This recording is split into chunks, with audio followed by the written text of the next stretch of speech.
na sinukuan. Guys, Kikita nyo naman ito guys. kikita nyo lang tong baging na kahoy sa malalaking puno kagaya ng mga balito. At Ito guys, nasinukuan tayo dito na tumagot guys. Buhay na buhay guys. Dito rin guys. Ayun Maria Purisima.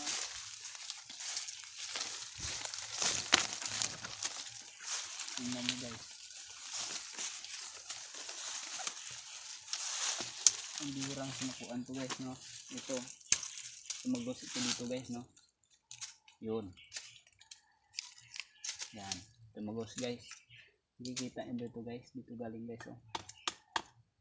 Saka tumagos dito. Ito yung sinukuan ng kahoy guys. Ave Maria Purisima.